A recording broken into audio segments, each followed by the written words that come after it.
L'APBIF vous présente les Compagnons émérites, une série sur ces hommes qui ont côtoyé le prophète sallallahu alayhi wa sallam, qui ont cru en lui, qui l'ont soutenu et ont propagé son message après lui. Des hommes vertueux, marchant sur les pas du prophète, des exemples à suivre.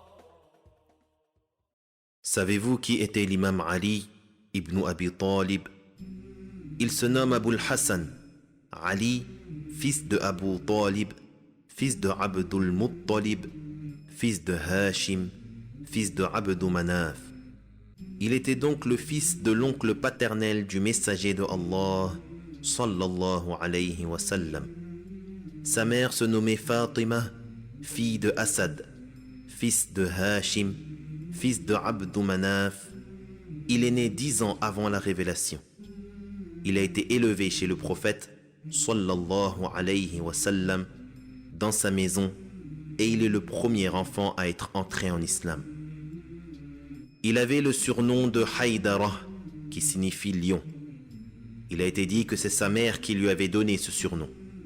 Et le prophète l'a surnommé Abu Turab. Un jour, le messager est entré chez Fatima, sa fille, qui était l'épouse de Ali, et l'a interrogé au sujet de Ali. Il lui a dit « Aïna ibn Ammik », ce qui signifie « Où est le fils de ton oncle paternel ?»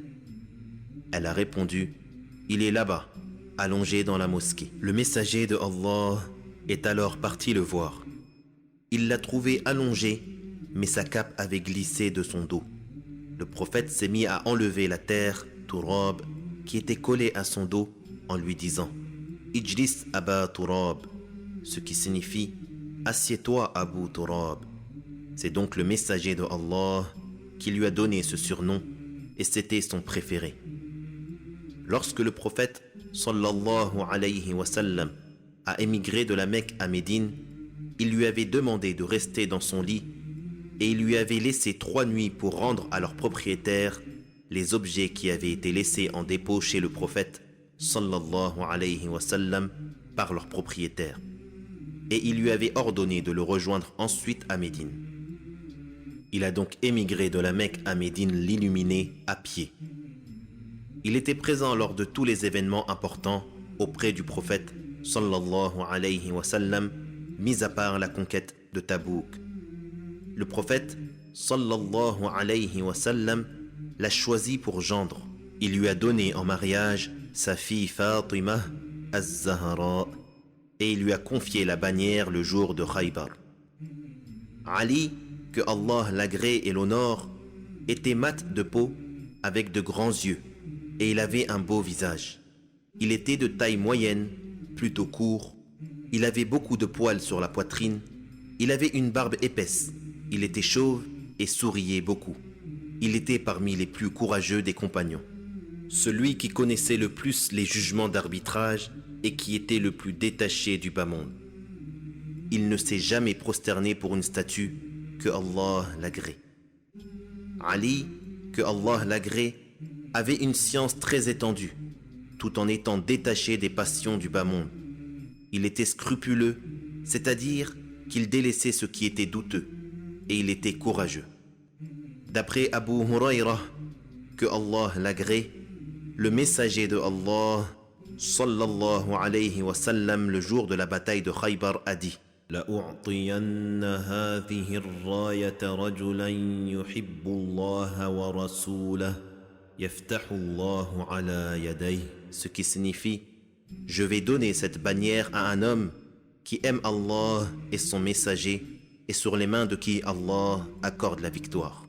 Omar ibn al-Khattab a dit je n'ai jamais autant souhaité avoir la responsabilité que ce jour-là.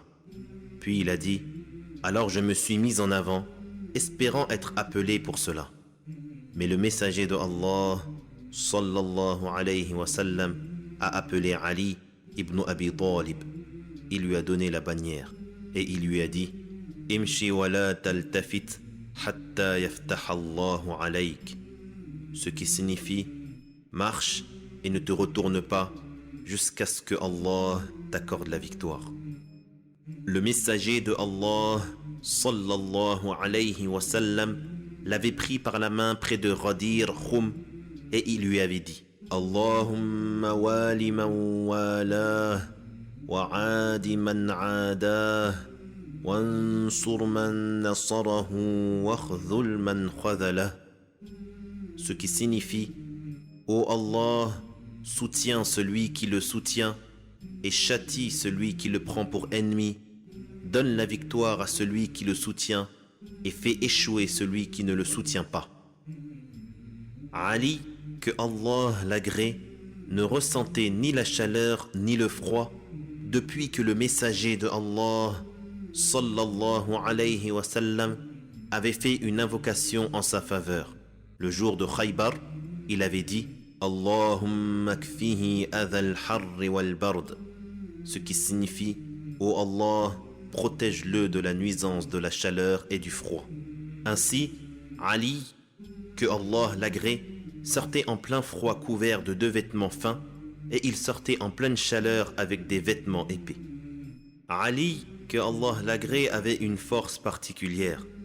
D'après Abu Rafi', l'esclave affranchi par le messager de Allah, sallallahu alayhi wa sallam, il a dit: Nous étions sortis avec Ali lorsque le messager de Allah, sallallahu alayhi wa sallam, l'a envoyé avec sa bannière. Lorsqu'il s'est approché de la forteresse, les gens de la forteresse sont sortis et il les a combattus. Un homme des non-musulmans l'a frappé et a fait tomber son bouclier de ses mains. Ali, que Allah l'agrée, a alors saisi une des portes de la forteresse et l'a utilisée comme bouclier et l'a gardé à sa main pendant tout le combat jusqu'à ce que Allah lui accorde la réussite. Puis il a jeté la porte de ses mains quand ils en eurent terminé. Celui qui rapporte cela a dit: J'ai essayé, moi avec 7 autres personnes, nous étions donc 8, de retourner la porte et nous n'avons pas pu la retourner.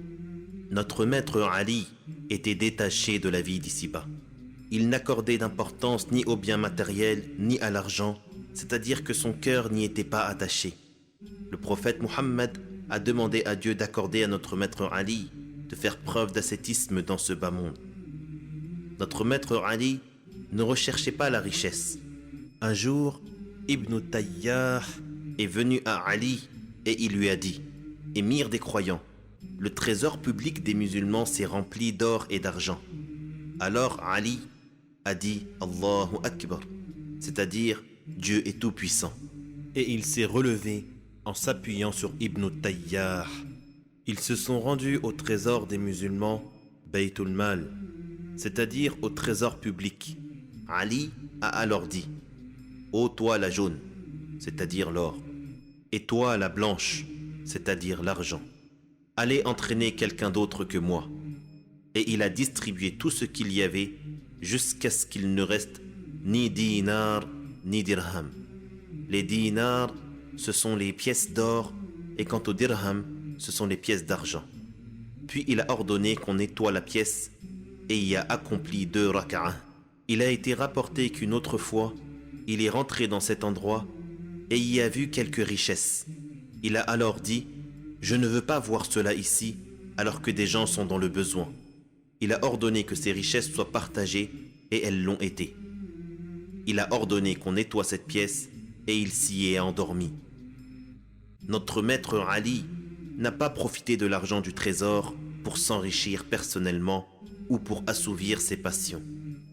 Il pensait avant tout au bien-être des musulmans. Il recherchait l'agrément de Dieu et la réussite dans l'au-delà. Il portait des vêtements très simples, parfois très usés. Bien qu'étant calife, il ne portait pas de vêtements luxueux ou de longues capes qui traînent par terre comme on le voyait des monarques de l'époque, mais plutôt des vêtements arrivant mi-mollets, conformes à sa modestie et son ascétisme. Un jour, Ali, que Allah l'agrée, est monté sur le minbar et a dit: Qui veut acheter mon épée que voici? Si j'avais eu le prix d'un pagne, je ne l'aurais pas vendu. C'est alors qu'un homme s'est levé et lui a dit: Moi je te prête l'argent d'un pagne.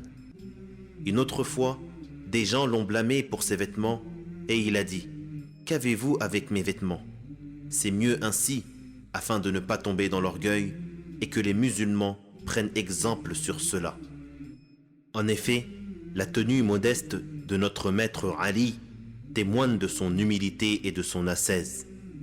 Notre maître Ali, que Allah l'agrée, a reçu le pacte d'allégeance en tant que calife au mois de Dhul Hijjah de la 35e année de l'Hégire. Son califat a duré 4 ans et 9 mois. Il fut éprouvé par de nombreux ennemis. Il y a eu les 3 batailles, la bataille du chameau contre ceux qui n'avaient pas tenu l'engagement qu'ils avaient pris, la bataille de Siffin contre Muawiyah et la bataille de Nahrawan contre les Khawarij. Il se tenait prêt à aller vers la région du Cham pour la ramener sous la gouvernance de son califat lorsque Abdurrahman ibn Muljim a tendu un piège à notre maître Ali.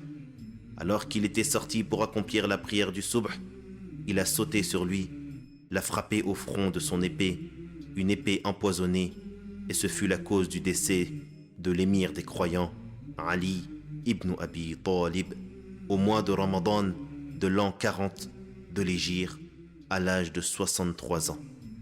Que Dieu agrée notre maître Ali.